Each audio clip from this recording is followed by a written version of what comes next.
Buenas noches, hermanos, hermanas. Un día más estamos aquí en nuestro oficio vespertino desde la Iglesia de la Ascensión, perteneciente a la Iglesia Española Reformada Episcopal Comunión Anglicana, el que os habla el reverendo Miguel Ángel Pino, en nuestro momento de introducirnos a este tiempo en el que siempre la recomendación es que podamos verlo como un regalo que el Señor nos da cada día para estar en su presencia, para estar aprendiendo más de su palabra, para estar cerca del Señor, sabiendo que cuando nos acercamos al Señor, Él se acerca también a nosotros. Por eso en este momento, hermanos, en medio de estos tiempos complicados, difíciles, extraños, vamos a ponernos en las manos del Señor nuevamente y vamos a poner en las manos del Señor este oficio. Padre, gracias por un día más en el que poder estar cerca de ti. En esta noche, Señor, de manera consciente, nos acercamos a tu presencia con la fe de que tú te acercas también a nosotros. Señor, que al acercarte a nosotros puedas seguir tu obra en nuestros corazones, puedas seguir transformándonos a través de tu Espíritu Santo. Que nuestra alma, Señor, pueda ser purificada, pueda ser limpiada y pueda crecer en ti también, Señor. Que nuestros corazones, Señor, se llenen de tu palabra para que nuestra boca hable de lo que está lleno nuestro corazón. Gracias, Señor, te damos una vez más porque nos regalas este tiempo para estar cerca de ti. Que a ti sea la gloria en todo lo que hagamos, en el nombre de Jesús. Amén. Amén, hermanos, y vamos a comenzar en esta noche nuestra liturgia diciendo: en el nombre de nuestro Señor Jesucristo sea luz y paz. Amén. Desde el nacimiento del sol hasta donde se pone, sea alabado el nombre del Señor. Sea el nombre del Señor bendito desde ahora y para siempre. Oh Dios, cuyo nombre es bendito desde la salida del sol hasta su ocaso, llena de ciencia nuestros corazones y abre nuestros labios en tu alabanza, para que como eres bendito con el debido honor por todos los siglos, así seas alabado de oriente a occidente por todas las naciones. Amén. Por tu misericordia, oh Dios nuestro, que eres bendito y vives y gobiernas todas las cosas por los siglos de los siglos. Amén. El Señor está en su santo templo, calle delante de él toda la tierra. Oíd el resumen que nuestro divino Maestro ha hecho de los mandamientos de Dios. Amarás al Señor tu Dios con todo tu corazón y con toda tu alma y con toda tu mente.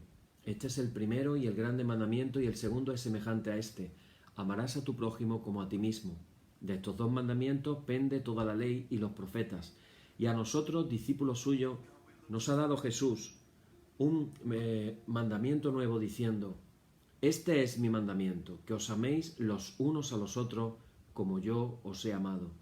En esto conocerán todos que sois mis discípulos, si tuvierais amor los unos con los otros. Oremos.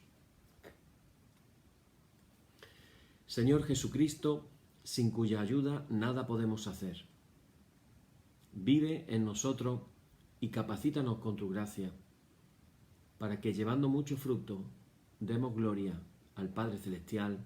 Amén.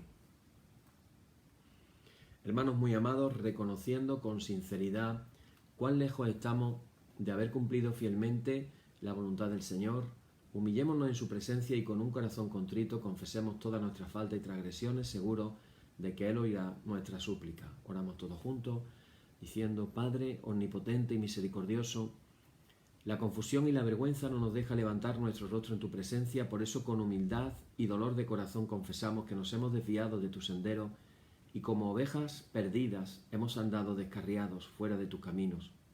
Hemos seguido desordenadamente las intenciones y deseos de nuestro propio corazón. Hemos roto tus santos mandamientos. Además de no hacer lo que debíamos, hemos hecho lo que no estaba bien hacer. Por eso, Señor, ten misericordia de nosotros, pobres pecadores. Perdona, oh Dios, a los que confiesan sus culpas. Restaura a los que se arrepienten según tus promesas declaradas, a toda la humanidad en Jesucristo nuestro Señor. Amén. Y el Señor Jesucristo, que tiene la potestad de perdonar pecados sobre la tierra y que no desecha al pecador que le acude para salud, oiga vuestros ruegos, perdone todos vuestros pecados y os conceda su Santo Espíritu para que vuestra vida sea de aquí en adelante pura y santa, hasta que seáis recibidos en el goce de su eterna gloria en las mansiones del Padre Celestial. Amén. El Señor sea siempre con vosotros. Alabaré al Señor conforme a su justicia, y cantaré al nombre del Señor el Altísimo. Aleluya. Te ensalzaré, mi Dios y Rey, y bendeciré tu nombre para siempre jamás. Gloria y honor al Padre, y al Hijo, y al Espíritu Santo, por los siglos de los siglos. Amén. Señor, abre nuestros labios, y nuestra boca anunciará tu alabanza. Y vamos a dar lectura hoy a un salmo muy cortito, el Salmo 114, que se titula Las maravillas del Éxodo. Y dice así: Cuando salió Israel de Egipto, la casa de Jacob del pueblo extranjero, Judá vino a ser su santuario e Israel su señorío. El mar lo vio y huyó, el Jordán se volvió atrás, los montes saltaron como carneros, los collados como corderitos. ¿Qué tuviste, oh mar, que huiste? ¿Y tú, oh Jordán, qué te volviste atrás? Oh montes, ¿por qué saltasteis como carneros y vosotros collados como corderitos? A la presencia del Señor tiembla la tierra, a la presencia del Dios de Jacob, el cual cambió la peña en estanque de aguas y en fuente de aguas la roca. Gloria y honor al Padre, y al Hijo, y al Espíritu Santo, por los siglos de los siglos. Amén. Bien, hermanos, pues hoy continuamos con nuestro estudio acerca de la fiesta. Vamos con la segunda parte de lo que es la fiesta de la Pascua. Y estábamos ayer compartiendo toda una serie de mandamientos que hoy vamos a seguir compartiendo para que recordemos y veamos su aplicación espiritual en lo que estamos haciendo, la aplicación espiritual. Y yo quiero recordar muy rápidamente cuáles eran esos mandamientos. Recordar también que ayer hablábamos de que estas personas tenían que cumplir esos mandamientos en medio de una situación complicada que no era otra que salir, por decirlo de alguna manera, emigrar de lo que había sido su casa por cientos de años y que ahora de pronto pues se adentrarían en un desierto para llegar a una tierra que Dios le había prometido. En la noche de antes de salir, que salieron de madrugada, celebraron esta Pascua del Señor. Y Dios les dio una serie de mandamientos. Ayer hablábamos que la fiesta de la Pascua sería el principio de los meses. Se cambiaba por esa fiesta, por esa fecha, por lo que pasó ese día, se cambió del calendario civil a un calendario especial religioso. El cordero tenía que ser examinado durante 4 días. Lo tenían que apartar para que lo alimentaran de una manera especial durante esos 4 días y estarían examinarlo para que fuera sin defecto. El cordero tenía que ser de 1 año.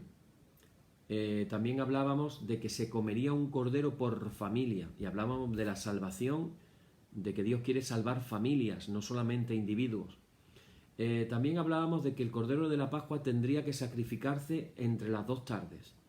Y veíamos cómo precisamente Jesucristo fue colgado del madero y murió a las 3 de la tarde, que era exactamente la hora en la que serían sacrificados los corderos en la fiesta de la Pascua en Jerusalén. Toda la congregación debería de sacrificarlo. Es decir, esto no era algo opcional para el que lo quisiera sí y el que no. Esto era un mandamiento para toda la congregación. La sangre tendría que ser rociada en los dinteles de la puerta. Se comería, esto fue lo último que hablamos, toda la carne del cordero. Vale, hoy seguimos hablando de que tenía que comerse pan sin levadura. La levadura, hermano, representa el pecado. Por eso había que comer un pan sin levadura. Fijaros lo que dice 1 Corintios 5, del 6 al 8, y tiene que ver mucho precisamente con la misma Pascua. Fijaros lo que dice, no es buena vuestra jactancia, ¿no sabéis que un poco de levadura leuda toda la masa? Limpiaos pues de la vieja levadura, para que seáis nueva masa, sin levadura como sois, porque nuestra Pascua, que es Cristo, ya fue sacrificada por nosotros. Así que celebremos la fiesta, no con la vieja levadura, ni con la levadura de malicia y de maldad, sino con panes sin levadura, de sinceridad y de verdad. Así que un pan sin levadura significaría, lógicamente, un pan sin pecado. Así que todos sabemos que a los creyentes se nos ha instruido como dice Pedro en su epístola, se nos ha instruido para que vivamos una vida sin pecado, para que busquemos vivir sin pecado. Dice 1 de Pedro 1, 15 y 16, sino como aquel que os llamó es santo, sed también vosotros santos en toda vuestra manera de vivir, porque escrito está, sed santos porque yo soy santo. Otra de las características que además resulta un poquito extraña es que en la cena de la Pascua una de las comidas que había que hacer eran hierbas amargas. Había que comer hierbas amargas. Las hierbas amargas representan dos cosas para aquellos que hemos aceptado al Señor en nuestras vidas. En primer lugar, la hierba amarga representa la esclavitud y representa las cargas que experimentamos cuando vivimos en el mundo o cuando vivíamos en el mundo. Acordaros que el mundo es un tipo de Egipto, antes de que hubiéramos aceptado a Jesús en nuestras vidas. Una de las características que tendríamos que tener los cristianos es no dejarnos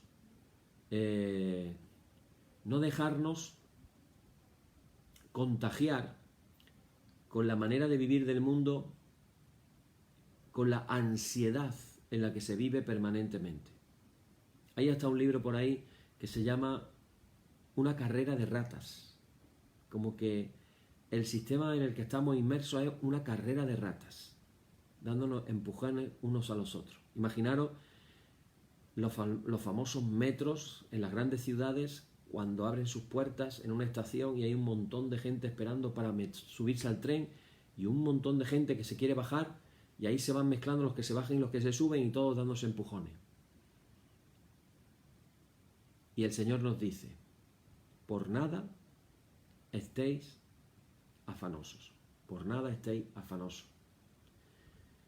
Pero este sistema del mundo nos lleva a la ansiedad y nos lleva al afán.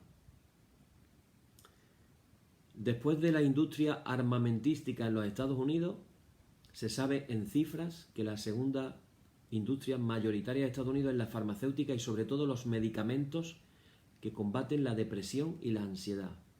Resulta de que la gente gasta miles de millones de dólares, o en este caso en Europa de euros, para buscar calmar la ansiedad. Y Jesús nos dice en esta noche, por nada estéis afanosos. Que no estemos afanosos. Jesús nos dice, mirad los pájaros, mirad los lirios, mirad las plantas, mirad las flores, mirad los pájaros. Y nos anima a que busquemos primeramente el reino de Dios y su justicia, y todas las demás cosas nos serán añadidas. Las hierbas amargas, cuánta amargura hay en este sistema injusto que es el sistema del mundo. En segundo lugar, las hierbas amargas representan también nuestras propias experiencias vividas en nuestras vidas, antes de haber aceptado al Señor como nuestro Señor, pero también después de haberle aceptado podemos vivir cosas difíciles, desagradables. Cuando uno lee a las cosas que se tuvo que enfrentar Pablo, nos damos cuenta de que él tenía una voluntad firme, una voluntad de hierro. Y él empieza a describir la cantidad de adversidades que tuvo que pasar. Y este apóstol fue el que dijo también, todo lo puedo en Cristo que me fortalece. En Filipenses capítulo 4, versículo 13. Si eso lo hubiera dicho una persona que hubiera llevado una buena vida, una vida tranquila, una vida apacible, una vida cómoda, pues podríamos pensar que es muy fácil decir eso. Que es muy fácil decir ese tipo de cosas cuando no ha ido todo bien. Pero en el caso de Pablo, precisamente cuando estaba escribiendo esas mismas palabras, estaba encerrado en una cárcel, y desde la cárcel, las cárceles del primer siglo, que no tienen nada que ver con las de ahora, si las de ahora son horribles, las del primer siglo eran más horribles todavía. Pues desde esa cárcel estaba Pablo escribiéndonos que él lo podía todo en Cristo. Jesús, con su muerte en la cruz, vivió también una experiencia muy amarga, ya que él tuvo que pagar por los pecados del hombre sin él haber cometido pecado alguno. Yo no sé si esto tú lo has pensado en alguna ocasión. Jesús murió en la cruz por ti y por mí, por nuestros pecados, sin él haber pecado de manera alguna. Así que ese tiempo en el que él carga nuestros pecados sobre su espalda y se queda clavado en la cruz, evidentemente, humanamente, tuvo que ser una experiencia realmente terrible. Bueno, otro de los mandamientos es que el cordero tenía que cocinarse en el fuego, en fuego. El fuego simboliza el juicio, la purificación y el refinamiento. En la Biblia se nos enseña que nuestra fe se pone a juicio y es probada por el fuego para que pueda ser refinada y pueda ser purificada, para que al final quede solamente el oro. Yo ya os he contado que mi padre era platero, a mí me llevaba de pequeño, tenía mi pequeño pupitre de platero, de hijo de platero pequeñito, y una de las cosas que yo hacía con mi padre era barrer los cajones donde iban, cuando se lijaba el oro y se le daba brillo, soltaba el polvito, ese polvito se iba, de una manera mimosa, se iba introduciendo en un cajón, y cuando habías pulido muchas cosas, pues resulta de que el cajón tenía mucho polvito. Entonces sacabas el polvito del cajón de una manera, lo ponías en un cacharrito de cerámica y con un soplete ese polvito lo volvías líquido. Al volverse líquido y al pasarse por el fuego, resulta de que tú veías pequeñas motitas de cosas negras hasta que llegaba un momento en que todo lo negro, todo lo feo, había dado paso a un líquido muy de color rojo, lógicamente fundido, que luego se ponía en un molde y lo que tú sacabas de ese molde ya era el oro puro. Ya se había quitado todo el polvo, todo trocito de otro metal que fuera, se había fundido totalmente. Esa es la imagen de la purificación de nuestra fe. Nuestra fe tiene que ser purificada de cosas extrañas, hasta de nuestros propios pensamientos, para que nuestra fe realmente pueda crecer. Y hay toda una serie de textos bíblicos en los que se nos habla de esto. Zacarías el profeta dice: y meteré en el fuego a la tercera parte y los fundiré como se funde la plata y los probaré como se prueba el oro. Él invocará mi nombre y yo le oiré y diré: pueblo mío, y él dirá: el Señor es mi Dios. También dice Santiago: bienaventurado es el varón que soporta la tentación, porque cuando haya resistido la prueba, recibirá la corona de vida que Dios ha prometido a los que le aman. Y Pedro también dice: para que sometida a prueba vuestra fe, mucho más preciosa que el oro, el cual aunque perecedero se prueba con fuego, sea hallada en alabanza, gloria y honra cuando sea manifestado Jesucristo. En tiempos de dificultad como lo que estamos viviendo ahora, podríamos decir que también nuestra fe está siendo en cierta manera probada. Tenemos más dificultades, tenemos más problemas, estamos en medio de mucho sufrimiento y mucho dolor. Evidentemente todos oímos las cifras de lo que está pasando con el coronavirus, pero mientras no haya en tu familia alguien que lo sufra de alguna manera, parece que eso a ti no te toca. Pero estamos en medio de mucho dolor y mucho sufrimiento. Podría leer muchos más textos bíblicos, pero no quiero alargar mucho. Se dice también que el cordero no podía ser remojado en agua. Esto nos enseña que el Evangelio de Jesús no debe ser diluido. Y estamos viviendo en tiempos, hermanos, donde, como decía un pastor que yo tuve, él decía: hay 5 evangelios. Evangelio de Mateo, el Evangelio de San Mateo, el Evangelio de San Marcos, el Evangelio de San Lucas, el Evangelio de San Juan, y ahora él, a modo de chiste, pero como realmente una gran verdad, decía: y el Evangelio de San Conveniencia. Y tristemente estamos asistiendo a cómo la palabra de Dios se devalúa y nos damos cuenta de que cada vez más estamos tomando de la palabra lo que nos gusta, lo que nos interesa o con lo que estoy de acuerdo. Entonces decimos: con esto estoy de acuerdo, esto sí lo creo yo. Con esto no estoy de acuerdo, ahí tiene que haber un error. Como he dicho en algunas ocasiones, expertos que deciden qué cosas sí dijo Jesús y qué cosas no dijo Jesús. Ellos hacen unos estudios, se montan una serie de leyes o principios a través de los cuales llegar al punto y finalmente deciden por votación qué fue lo que dijo Jesús o qué no fue lo que dijo. Entonces, claro, hay aspectos de las cosas que dijo Jesús que nos gustan más, con las que sí nos sentimos identificados, y esas sí las tomamos. otras con las que nos sentimos menos identificados, pues esas las quitamos del medio. Hermanos, no podemos diluir el Evangelio del Señor. ¿Qué le pasó a los fariseos? Fíjate, a los fariseos les decía también Jesús: bien invalidáis el mandamiento de Dios para guardar vuestra tradición. Estaban dándole más importancia a su tradición que al mandamiento de Dios. Sigue diciendo Jesús: invalidando la palabra de Dios con vuestra tradición que habéis transmitido, y muchas cosas hacéis semejantes a estas. Es decir, cosas que invalidaban la palabra de Dios. Estamos asistiendo a día de hoy a muchas teologías que realmente, para poderlas sostener, la única manera es invalidar la palabra de Dios. Entonces, ¿qué estamos haciendo? Estamos dándole más valor a la opinión de un teólogo que a lo que tenemos escrito en la palabra del Señor. Otro de los mandamientos es que se tenían que comer la cabeza, las patas y otras partes del cordero. Aquellos que creen en Jesús, de aquí podemos sacar realmente algo muy, muy interesante.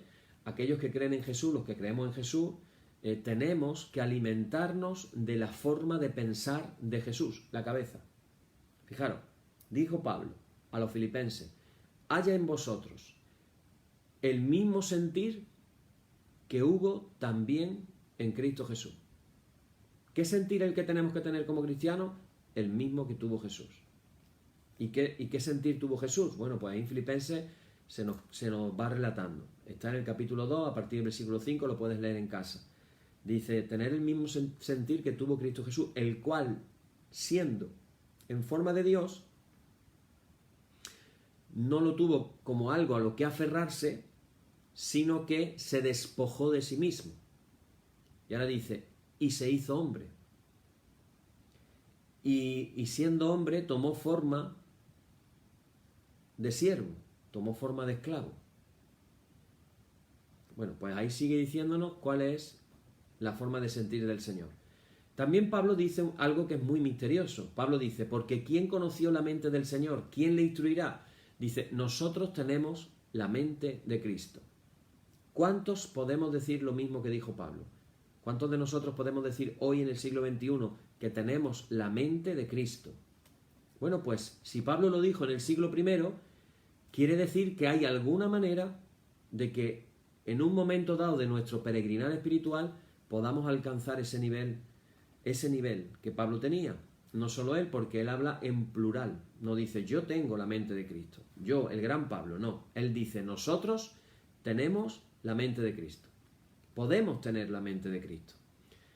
También hay otro pasaje muy famoso en Romanos capítulo 12 que dice que no nos conformemos a este siglo, sino que nos transformemos por medio de la renovación de nuestro entendimiento. Renovación de nuestro entendimiento, para que podamos comprobar cuál sea la buena voluntad de Dios, agradable y perfecta. Bien, también las patas son representación de nuestro caminar. Con las piernas se andan las personas y con las patas los animales. Hay un versículo muy bonito en Colosenses capítulo 2, versículo 6 que dice: por tanto, de la manera que habéis recibido al Señor Jesucristo, andad en Él. Hay una manera en la que tenemos que andar en Él.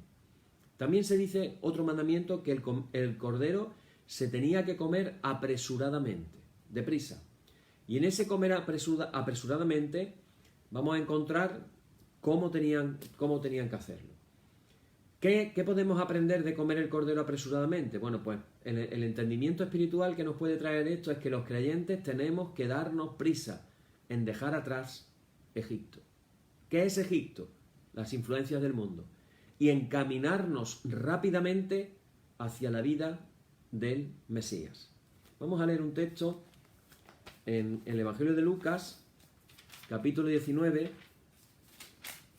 Yo sé, hermanos, que estoy diciendo muchos textos bíblicos, que estamos diciendo muchas cosas, entiendo que es mucha información, pero hermanos, yo quiero que estos estudios bíblicos os los toméis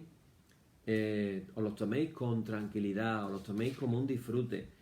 No pretendáis quedaros con todo, porque eso es imposible, pero recordad que si tenemos interés y queremos estudiar todavía más, todos estos estudios se quedan grabados, los puedes volver a escuchar cuando tú quieras. Los estudiantes del seminario conmigo ya saben que cuando doy las clases se graban y luego esas clases las vuelven a escuchar y toman apuntes y paran la clase y echan para atrás y echan para adelante. Así que yo quiero que en este tiempo que estamos compartiendo en vivo, que tú lo disfrutes, disfruta de la palabra del Señor. Dice el Evangelio de Lucas 19, del 5 al 6, dice: habiendo entrado Jesús en Jericó, iba pasando por la ciudad, y sucedió que un varón llamado Zaqueo, que era jefe de los publicanos y ricos, procuraba ver quién era Jesús, pero no podía a causa de la multitud, pues era pequeño de estatura. Y corriendo, acabo de decir, los creyentes deben de apresurarse, correr, a dejar atrás Egipto.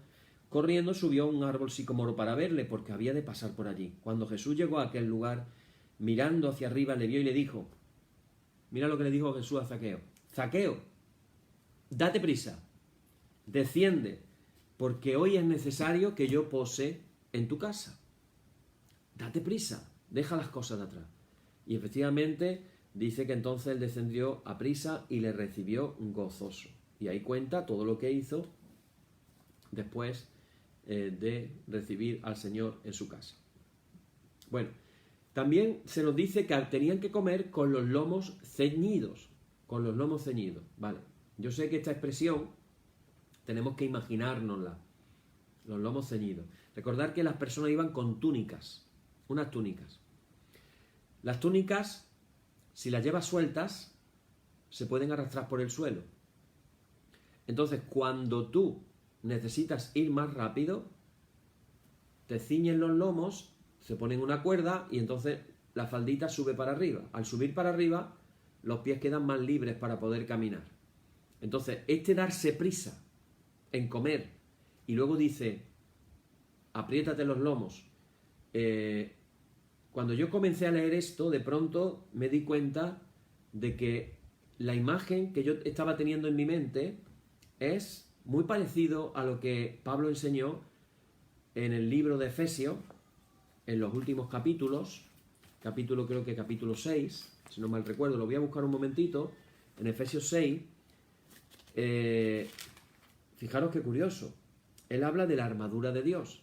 Todos sabemos, hemos escuchado alguna vez en la armadura de Dios, ¿verdad?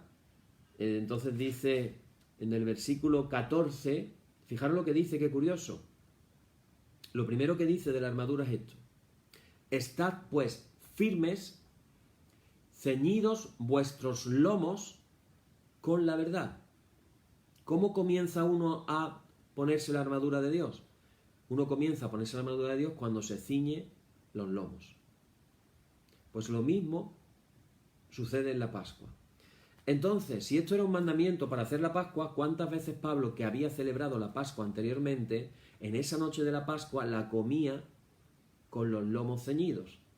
Claro, tenemos que pensar que cuando tú estás cenando de manera familiar en tu casa, normalmente la gente se pone las zapatillas de estar en casa, incluso puedes cenar hasta en pijama, vamos a decir, estás como más relajado, como más tranquilo, porque estás cenando en familia. Si tú invitas a alguien a cenar en familia, ya tendría que tener muchísima confianza para que tú lo recibas en pijama y zapatillas. Eso ya sería como de la familia propia. Pero si no, lo normal es que tú cenes vestido como que fueras a salir a la calle. Yo quiero que vosotros penséis que en la Pascua había que cenar como que ya fueras a salir a la calle. Por eso tienes que tener los lomos ceñidos, como que ya vas a salir a caminar. Y en cierta manera era así.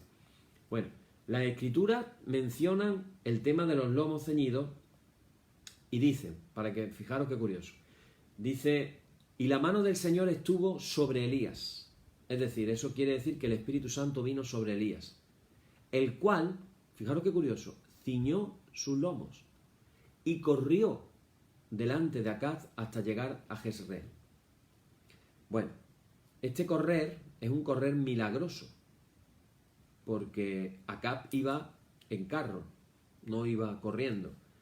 Entonces, claro, lo que el versículo nos está diciendo es que el Espíritu del Señor vino, la mano del Señor vino sobre Elías. ¿El que hizo? Se ciñó los lomos. ¿Para qué? Para poder correr sin estorbo. Y ahora sucede el milagro. El milagro es que él iba corriendo y llegó antes que el otro que iba a carro. Fue una carrera, vamos a decir, sobrenatural.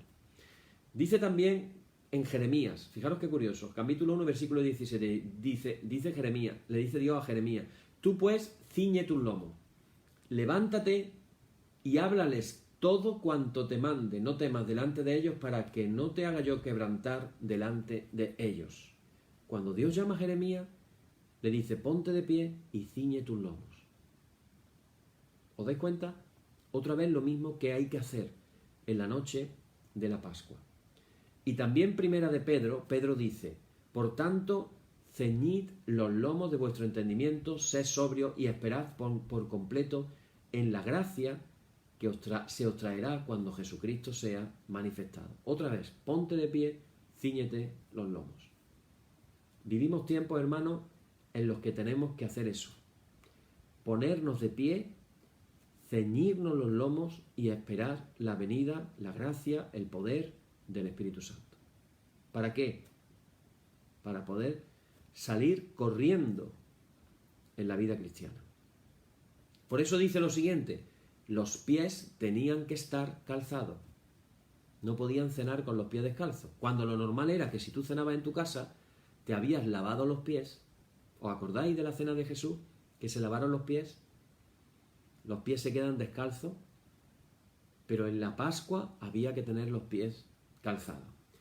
Y cuando pensamos en los pies calzados, estamos hablando de que eso representa nuestro caminar con Dios. Por eso tenemos aquellas profecías que también aparecen en Efesios 6, y ahora lo vamos a recordar. Isaías 52:7 dice: cuán hermosos son sobre los montes los pies del que trae alegres nuevas, del que anuncia la paz, del que trae nuevas del bien, del que publica salvación, del que dice: a Sión tu Dios reina. Fijaros lo que dice Pablo a los Efesios. En el versículo 15 dice: y calzados los pies con el apresto del Evangelio de la paz. Había que tomar la cena calzado como sombra de lo que vendría después, de los que vamos a ceñirnos los lomos, vamos a ponernos nuestros pies calzados con el apresto del Evangelio de la paz. Otro detalle: había que tener una vara en la mano. Así que la vara que representa la autoridad que tiene el creyente en el reino de Dios por el nombre de Jesús. Hay un pasaje muy famoso, la Gran Comisión. Los discípulos están en un monte en Galilea y entonces Jesús se está despidiendo de sus discípulos y entonces él dice: toda potestad me es dada en el cielo y en la tierra. La palabra potestad, aunque parece poder, en realidad es autoridad. Es una palabra en griego que dice exousia, que es la autoridad delegada. Es decir, Cristo, ¿de quién ha recibido la autoridad? De su Padre. ¿Y qué le dice a sus discípulos? Yo he recibido toda autoridad en el cielo y la tierra, y ahora dice: por tanto, id y haced discípulos. ¿Qué estaba haciendo Jesús? La autoridad que él había recibido la transmite a sus discípulos. Y curiosamente, el báculo, porque claro, aquí estamos pensando en ese báculo, en esa vara, y uno estará pensando: bueno, ¿y eso qué tiene que ver con el Nuevo Testamento? Todos recordamos una escena de la película de los 10 mandamientos, de la primera que hicieron, de la clásica, la que ponían en Semana Santa casi siempre, la de Charlton Heston, que él está encima de una roca, las olas del mar están golpeando la roca, el pueblo está atemorizado porque ya viene el ejército de Faraón persiguiéndolo, y de pronto el Moisés levanta una vara. Y después de levantar esa vara, empiezan los vientos a abrir milagrosamente el mar. Yo siempre digo que nosotros sabemos la segunda parte, es decir, nosotros sabemos que cuando Moisés levantó la vara, el mar se abriría. Porque nosotros lo hemos visto en la película. Pero yo siempre digo: ponte en el lugar de Moisés unos segundos antes de que el mar se abriera. Nunca se había abierto el mar Nunca se había sabido que el mar se hubiera abierto por el poder de nadie. Era algo completamente nuevo. Era una novedad, no se había visto nunca. Tampoco recordar que cuando empezó a llover, en el día del diluvio nunca había llovido, porque antes del diluvio no llovía. Fue algo completamente nuevo. Y ahí hay unos segundos de incertidumbre. Unos segundos donde hay fe, no hay fe, qué pasará, qué no pasará. Bueno, pues aquí se nos dice lo que Dios le dijo a Moisés. Le dijo, y tú alza tu vara y extiende tu mano sobre el mar y divídelo, y entren los hijos de Israel por en medio del mar en seco. Dios se lo dijo a Moisés. Y él actuó en base a la palabra de Dios. Igual que Pedro, cuando Jesús le dijo, Pedro, boga mar adentro. Y Pedro, que era un experto pescador, era su profesión. Jesús se supone que era un carpintero, no entendía de pesca, resulta que lo manda. Pero Pedro dice humildemente, Señor, hemos trabajado toda la noche y no hemos pescado nada, pero en tu palabra echaremos la red. ¿Y qué hizo Pedro? Se fue a bogar mar adentro. Entonces, daros cuenta de que la vara tiene que ver con una palabra que Dios te da a tu vida. Dios te pide algo y ahí está la vara que simboliza la autoridad. Y en la Pascua había que comerla con los lomos ceñidos, con los calzados para predicar el Evangelio, como nos dice después en el Nuevo Testamento, pero también había que hacerlo con la vara en la mano. Con una vara en la mano. Fijaros qué curioso. En Marcos capítulo 6, versículos del 7 al 8, dice que Jesús llamó a los 12 y comenzó a enviarlos de dos en dos y les dio autoridad sobre los espíritus inmundos. Y ahora fijaros este detalle. Y les mandó que no llevasen nada para el camino, sino solamente, en la Reina Valera dice, bordón. Y dirás tú, ¿eso qué es lo que es? ¿Qué es un bordón? Pues si miras otras traducciones, te darás cuenta de que el bordón es un báculo, un bastón, una vara, como estamos hablando aquí. Un báculo. Entonces le dice, solamente llevar báculo, no llevéis ni alforja, ni pan, ni dinero en el cinto, pero un báculo sí. ¿Qué significa el báculo? La autoridad. Otro de los mandamientos es que la Pascua era del Señor, ya lo hemos dicho. La Pascua era del Señor. Había dos elementos que era importante recordar en esa Pascua del Señor. La primera, que Yahvé, Dios, se acordó de su pueblo. Había que acordarse que Dios se acordó de su pueblo. Hermanos, ¿cuántas veces nosotros tenemos que acordarnos que Dios se acuerda de nosotros? A veces podemos pensar, es que Dios no me ama, o Dios no me bendice, o Dios no me da, o Dios no me ayuda, o Dios no me sana. Dios se acuerda siempre de ti. Dios se acuerda siempre de ti y quiere siempre lo mejor para ti. Recuérdalo esto. Entonces, tenemos que acordarnos que Dios se acuerda de nosotros. Pero también, hermano, nosotros tenemos que acordarnos de Dios. Acordarnos de todas las bendiciones que Dios ha hecho por nosotros. Que no se nos olvide tantas cosas buenas que ya Dios ha hecho por nosotros. También la Pascua se tenía que celebrar a la caída del sol. Eso se cumplió cuando Jesús, en su crucifixión, ya lo hemos dicho, moriría en el atardecer. No se podía quebrar ningún hueso de los huesos del cordero. ¿Te suena esto algo? No se podía quebrar ningún hueso del cordero. Dice en Juan capítulo 19, vamos a leerlo, nos vamos a parar un momentito y vamos a leer Juan 19, versículo número 33. Fijaros lo que dice aquí. En el 19:33 dice, mas cuando llegaron a Jesús, como le vieron ya muerto, no le quebraron las piernas. Podían habérselas quebrado, como era la costumbre, para que la muerte llegara antes. Pero fíjate qué curioso. Miles de años antes, Dios instituye la Pascua para que la celebre su pueblo y ya les da la indicación de que no se quiebre ningún hueso del cordero. Otra de las cosas que había que hacer durante la cena de la Pascua era explicar la cena. Se tenía que explicar. De hecho, una de las cosas más bonitas que hay es cuando los niños le preguntan a los padres.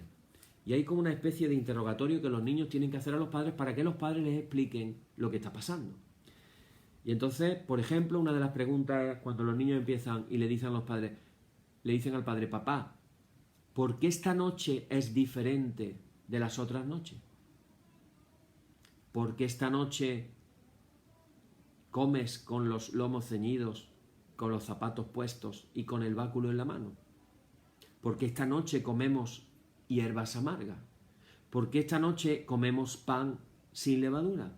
Y todas esas preguntas que los niños van haciendo se presta para que el padre le explique lo que pasó el día de la Pascua y por qué esto se hace así.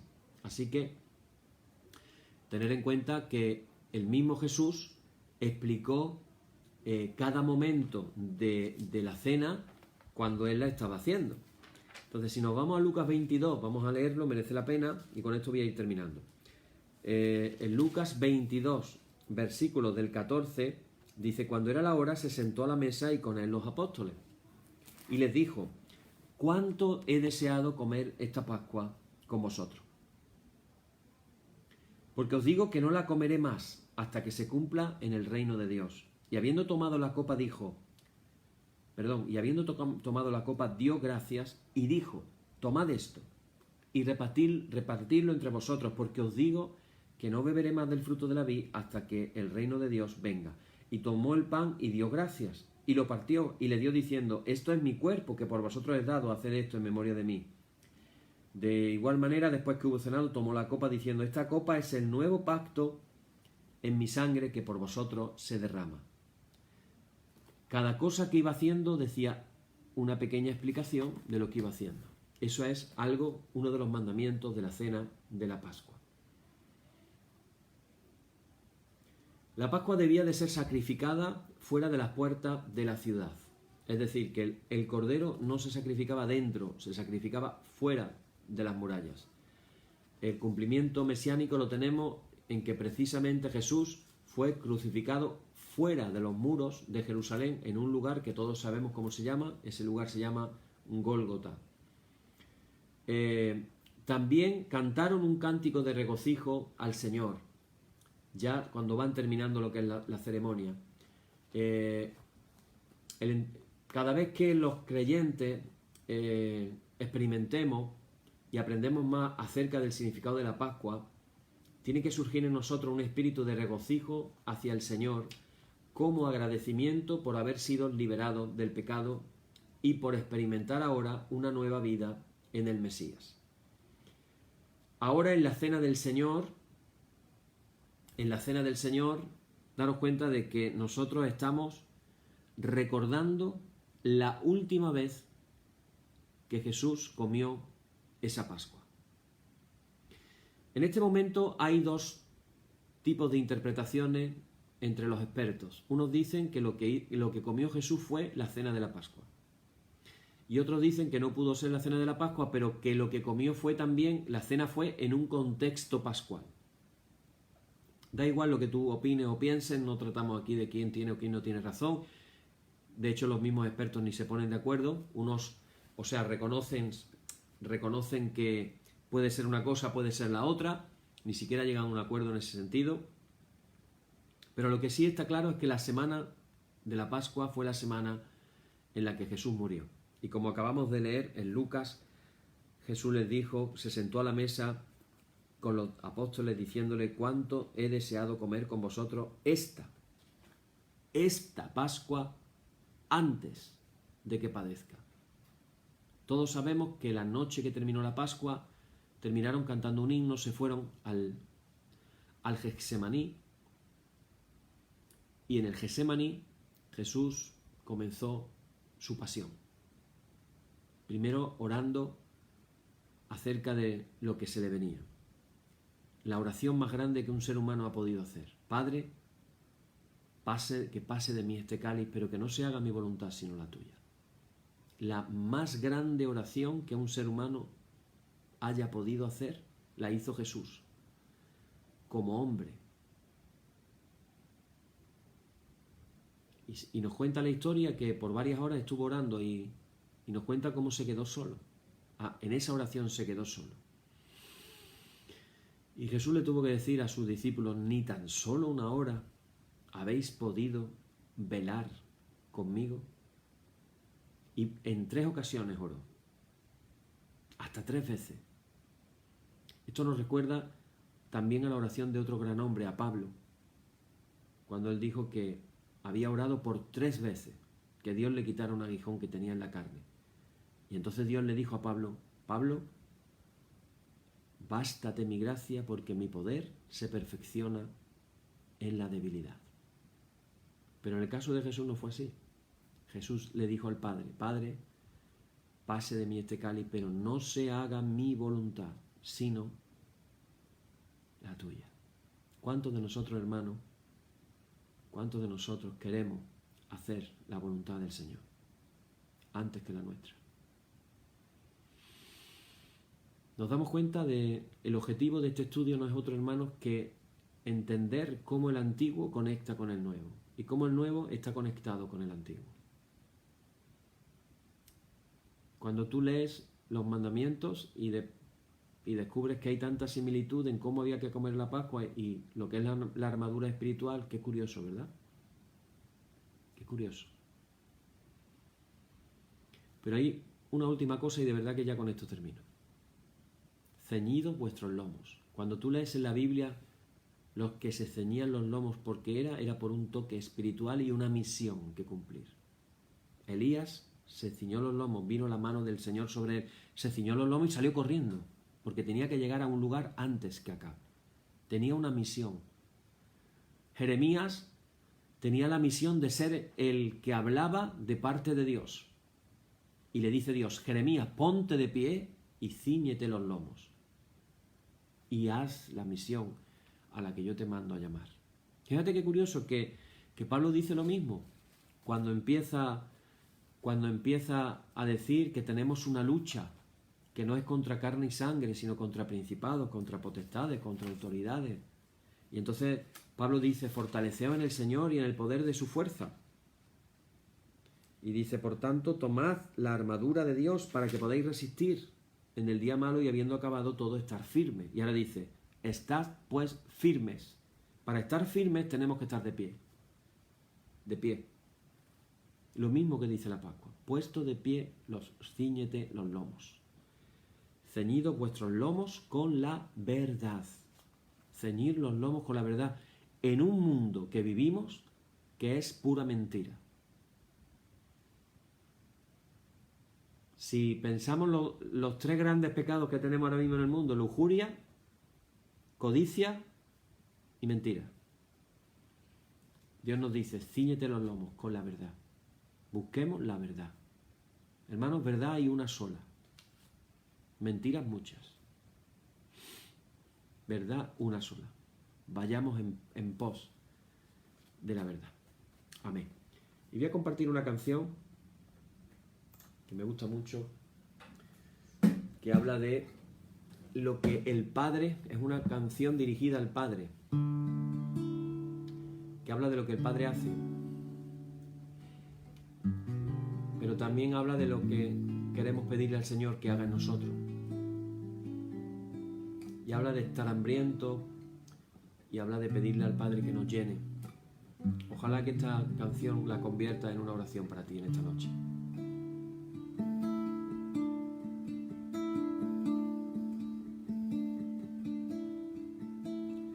Restauras corazones y sanas el dolor.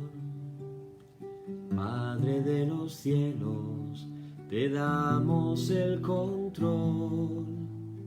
Tu voluntad sea hecha, oh Dios. Libéranos, Señor, oh Padre, avívame y trabaja en mí. Restauras corazones y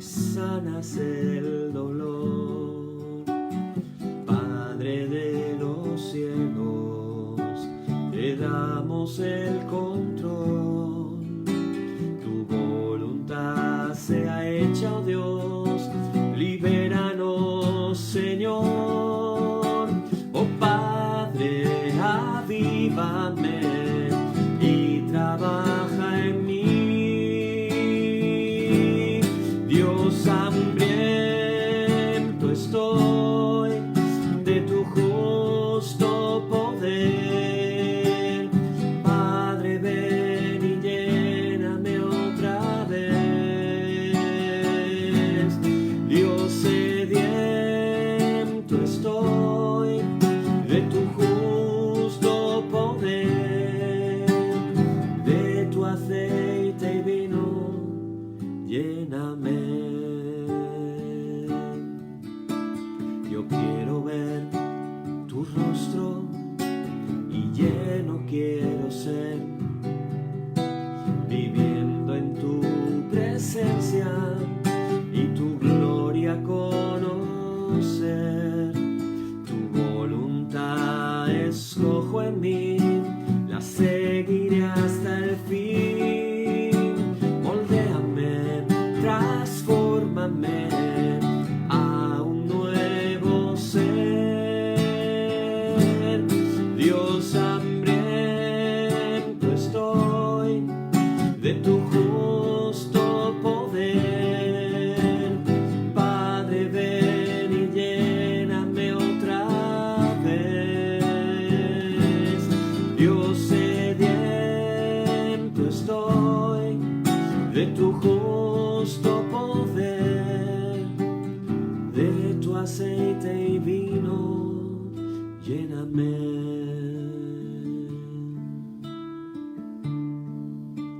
Yo quiero ver tu rostro y lleno quiero ser, viviendo en tu presencia y tu gloria conocer. Tu voluntad escojo en mí, la seguiré hasta el fin. Moldéame, transfórmame a un nuevo ser. Dios, hambriento estoy de tu justo poder. Padre, ven y lléname otra vez. Dios, sediento estoy de tu justo poder. De tu aceite y vino, lléname. De tu aceite y vino, lléname.